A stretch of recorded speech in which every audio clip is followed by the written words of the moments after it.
आलोक शर्मा जी, आपसे भी इस पर एक जवाब। टेलीविजन डिबेट में आप जो कह रहे हैं, बार बार भारतीय जनता पार्टी के प्रवक्ता ये कह रहे हैं कि अगर आपको लगता है कि कुछ गलत हुआ है तो न्यायालय में जाइए, जिस तरीके से राजनारायण गए थे 1971 में और वहां से फैसला लेकर आए वो, जिसके बाद देश की राजनीति बदल गई थी। आज हालत ये है साहिल जोशी जी, कि हिंदुस्तान के ज्यादातर हाई कोर्ट में एबीवीपी के लोग बैठा दिए गए।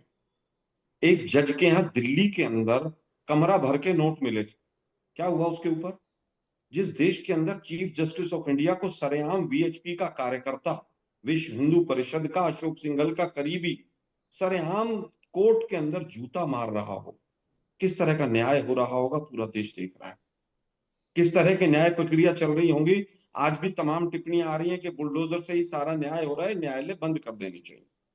ये आप समझिए बात को कि पूरे देश के लोकतंत्र को कब्जा लिया गया है। संसद के अंदर 150 सांसदों को सस्पेंड करके बिल पास कराए जाते हैं। जिस समय पर 10-10 हजार रुपए जिस दिन वोटिंग हो रही है उस दिन डाले जाते हैं, लेकिन समाजवादी पार्टी का लैपटॉप बांटना बंद कर दिया जाता है। अशोक गहलोत जी की सरकार का मोबाइल बांटना बंद कर दिया जाता है। 2 एग्जाम्पल मैंने दिए, ऐसे दर्जनों एग्जाम्पल हैं कि विपक्ष की सरकारों की योजनाएं बंद हो जाती हैं और बीजेपी की सत्ता पक्ष की योजनाएं, जहां पर बीजेपी सत्ता में है, वो वोट चोरी करने के लिए नरेंद्र मोदी जी को खुली छूट मिल जाती है। ये किसी से छुपा हुआ नहीं। इलेक्शन कमीशन बराबर है बीजेपी और बीजेपी बराबर है इलेक्शन कमीशन।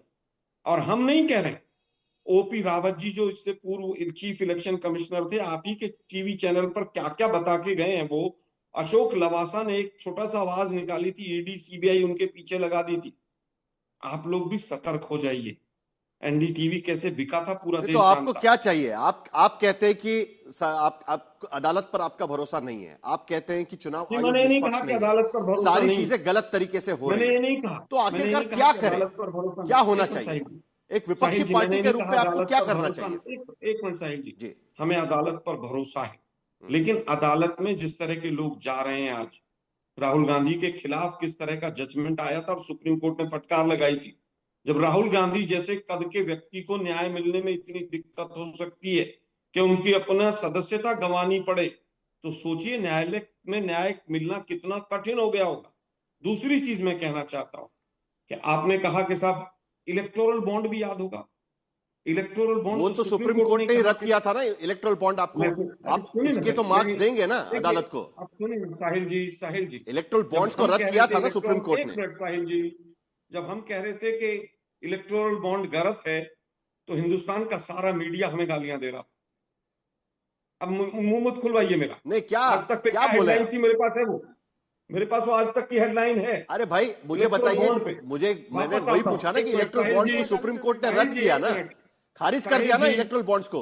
साहिल जी, नोटबंदी हुई थी तो पूरे हिंदुस्तान के मीडिया ने कांग्रेस को कोसा था, उसकी हेडलाइंस भी मेरे पास है। अरे आपको किसी पर भरोसा नहीं है तो कैसे होगा फिर? बताइए, आपको चुनाव प्रक्रिया पर भरोसा नहीं है, आपको अदालत पर भरोसा नहीं है, इतने निगेटिविटी में कैसे जी सकते हैं सर कोई? साहिल जी शो के अंदर देख लीजिएगा, पूरा सत्ता पक्ष जो सत्ता में बैठा है वो केवल इलेक्शन कमीशन की स्तुति करेगा, बाकी सब विरोध करेंगे। ठीक है, जेडीयू और बीजेपी कहेगी इलेक्शन कमीशन बहुत बढ़िया। टीएमसी सरकार में रहने के बावजूद कह रही है कि गलत है। हम सवाल उठा रहे हैं, ये बात सरकार की नहीं है, ये पक्ष और विपक्ष की नहीं है, ये बात है भारतीय लोकतंत्र को बचाने की। ठीक है, आपने टीएमसी का जिक्र किया है, संजय शर्मा जी आपकी भूमिका भी बता दीजिए, क्योंकि पिछले 3 चुनाव भारतीय जनता पार्टी ने तमाम कोशिशें की, लेकिन उसके बावजूद टीएमसी बंगाल में जीत रही है। क्या इसके बावजूद आपको लगता है कि चुनाव की प्रक्रिया निष्पक्ष नहीं है, पक्षपाती है और सरकारी पक्ष के साथ यानी भारतीय जनता पार्टी के साथ में वो खड़ी है? क्योंकि आप बंगाल में 3 बार चुनाव जीत चुके हैं, विधानसभा का चुनाव, लोकसभा का चुनाव और विधानसभा का चुनाव। हाँ, हम 3 बार चुनाव जीत रहे हैं साहिल जी, और फिर अभी चौथा चुनाव जीतने की तैयारी में हैं। लेकिन आप गौर करिएगा कि बिहार के चुनाव प्रक्रिया के दौरान जिस तरह चलते हुए चुनाव में पैसे बांटे गए, लोगों के बैंक अकाउंट में पैसे बांटे गए, भाजपा के मंत्री, सत्तारूढ़ जनता दल यूनाइटेड के मंत्री 20-20, 50-50 गाड़ियों का कॉन्वॉय लेकर चलते थे, उन्हें कोई रोकने वाला टोकने वाला नहीं था। और अभी बंगाल के चुनाव आएंगे, आप देखिएगा आपको चुनाव आयोग मिलेगा, लेकिन बंगाल की जनता भाजपा से और चुनाव आयोग की तमाम जटिलताओं से लड़ने का मन बना चुकी है, पहले से ही लड़ती आ रही है और फिर फाइट करेगी। आज मुश्किल क्या है, चुनाव आयोग ही सिर्फ नहीं, ये पूरी की पूरी एनडीए और भाजपा के लोग, अहंकार इनके सर पर चढ़कर बोल रहा है। ये इतने अहंकारी हो गए हैं कि जनता के सवाल पूछने का, सवालों को जवाब देने का इनके पास समय नहीं है। आज इंडिको इतना बड़ा संकट एक लोगों पर आ गया, लाखों लोग प्रभावित हुए, इनके पास कोई जवाब नहीं है, ये किसी को एंडोर्स नहीं करते। और संसद में बंगीय अस्मिता के प्रतीक बंकिम चंद्र चट्टोपाध्याय जी का नाम बंकिम दा बोल के प्रधानमंत्री लेते हैं, और इनके और एक मंत्री तो वो नाम भी भूल जाते हैं। इन्हें याद रखना चाहिए, देश की जनता इनसे दुखी है, और ये हर बार तभी क्यों काम करते हैं जब लोगों की जाने जाती हैं। मैं चुनाव आयोग से पूछना चाहता हूं, इतने बीएलओ की जान गई, तब जाके आपने 7 दिन डेट बढ़ाई इसकी, आप पहले बढ़ा देते। लेकिन तो इंटरेस्टिंग बात यह है बीएलओ कि चुनाव अपनी जान नहीं गंवानी पड़ती कि बंगाल के भीतर एसआईआर की प्रक्रिया में बीएलओ डिजिटाइजेशन तो फटाफट कर रहे हैं, मतलब 99% तक करीब करीब हो चुका है वहां पर। अभी भी आपको चुनाव आयोग से शिकायत है वहां पर? अभी जाके हुआ ना, कितना प्रेशर झेला, कितने लोगों की साहिल जी जान गई कि नहीं गई, और इतने लोगों की जान जाने के बाद इन्होंने 7 दिन का समय बढ़ाया। आप याद करिए, मैं आपके माध्यम से देश को याद दिलाना चाहता हूं, नोटबंदी के समय कितनी जाने गई, बाद में इन्होंने थोड़ा थोड़ा रिलैक्सेशन दिया। जीएसटी जब लागू हुआ तब क्या नियम थे, क्या शर्तें लागू की गई थी, लोगों के विरोध के बाद धीरे धीरे उसमें ढील दी गई। सारा ये सिस्टम भाजपा का ये पूरा, विपक्ष के लोग चुनाव जीते या चुनाव हारे, चुनाव आयोग और चुनाव की प्रक्रिया पर उनके सवाल लगातार उठते आ रहे हैं। क्या जनता दल यूनाइटेड भारतीय जनता पार्टी की सहयोगी पार्टी है इसके लिए नहीं, लेकिन क्या आपको नहीं लगता कि कम से कम प्रक्रिया में कुछ सुधार की जरूरत है, जिसके वजह से लोगों को लगे, विपक्ष को लगे कि हां निष्पक्ष तरीके से चीजें हो रही है? साहिल जी, इंडिया अलायंस में जब से एसआईआर के बाद भी 1,20,000 फर्जी वोटिंग का आरोप लगा है बिहार के भीतर। ठीक है साहिल जी, मैं कह रही हूँ कि इंडिया अलायंस जब से बना है और जब से कांग्रेस इसमें सहयोगी दल के रूप में, उसने एक कसम खाया है, हम तो डूबेंगे सनम, तुम्हें भी ले डूबेंगे। पूरे बिहार इलेक्शन में एसआईआर की प्रक्रिया पूरे देश में पहली बार शुरू हुई बिहार में। जब एसआईआर की प्रक्रिया शुरू हुई थी तब कांग्रेस क्या कह रहा था? हरियाणा का बात कर रहा था, वो महाराष्ट्र की बात कर रही थी।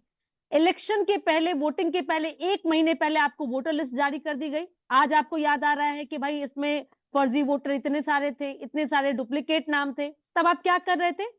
तब आप यह कर रहे थे जैसे कि आरजेडी की नैया आपने डुबाई है, और आरजेडी मानती है कि कांग्रेस एक कमजोर करी थी कि उसने पूरे इलेक्शन को एसआईआर के मुद्दे पे, वोट चोरी के मुद्दे पे लाकर रख दी। और आज वही काम ये टीएमसी के साथ करे, क्योंकि टीएमसी अभी कह तो रही है ना कि हमने 3 बार इलेक्शन जीते हैं, चौथी बार भी जीतेंगे, पर ये नहीं जीत पाएंगे। मैं आज आपको बता देती हूँ, क्योंकि कांग्रेस के नक्शे कदम पे चलना चालू कर दिए हैं। कांग्रेस, क्योंकि 2014 के बाद से कांग्रेस, सुन लीजिए, नहीं ठीक है सर, मैंने बीच में बोले नहीं, ठीक है, मैं अब बीच में नहीं बोली, मैं सुन लीजिए। 2014 के बाद में कांग्रेस ने जो अपनी जमीनी हकीकत को खोई है, उसके पास में अपनी स्थिति को मजबूत नहीं करने के लिए कोई, उनके पास में कोई तर्क नहीं है, कोई एजेंडा नहीं है, कोई वर्क मैप नहीं है इनके पास में। तो बस एक काम कर रहे हैं, देश में सारी तंत्रों का सवाल उठाते हैं। मैं एक बात पूछ रही हूँ साहिल जी, इलेक्शन एसआईआर के प्रक्रिया के दौरान में कांग्रेस और तमाम राजनीतिक दल सुप्रीम कोर्ट गए। सुप्रीम कोर्ट ने क्या कहा? एसआईआर की प्रक्रिया फर्जी नहीं है। उसने ये इस पे लागू किया कि एसआईआर की प्रक्रिया होगी। क्यों? एजेंडा क्या है हमारा? कि हमारा निष्पक्ष चुनाव होना चाहिए। निष्पक्ष चुनाव होने के लिए क्या क्राइटेरिया होनी चाहिए? कि डुप्लीकेट वोटर्स नहीं होने चाहिए। अगर चर्चा इस बात को लेकर भी चल रही है अनुप्रिया जी, कि सिर्फ निष्पक्ष चुनाव से काम नहीं चलेगा, जो चुनाव निष्पक्ष हो रहा है वो निष्पक्ष तरीके से हो रहा है, ये दिखना भी चाहिए, महसूस भी होना चाहिए। आपने टीएन सेशन का नाम डिस्कशन किया। टीएन सेशन ने जब अपनी जिम्मेदारी को निभाया था, तब किसकी सरकार थी? कांग्रेस की सरकार थी। उसने सत्ता पक्ष के खिलाफ काम किया। इसका मतलब कांग्रेस ने जो यही तो विपक्ष कहने की कोशिश कर रहा है। 1 मिनट अनुप्रिया जी, यही तो विपक्ष कहने की कोशिश कर रहा है। वही तो मैं बोल रही हूँ ना साहिल जी। इसका अर्थ यह है कि कांग्रेस ने जितने साल सत्ता में यहाँ पे चलाई अपने देश में, उन्होंने सारे सरकारी तंत्रों का गलत इस्तेमाल किया और सत्ता में। चलिए ये बहस इसी तरीके से चलती रहेगी। उधर लोकसभा के भीतर भी ये बहस चल रही है। अभी भी कई सांसदों को इस पर अपनी भूमिका रखनी है। माना जा रहा है कि सरकार के तरफ से अमित शाह इस पर अपनी भूमिका रखेंगे, उस पर भी हमारी नजर बनी रहेगी।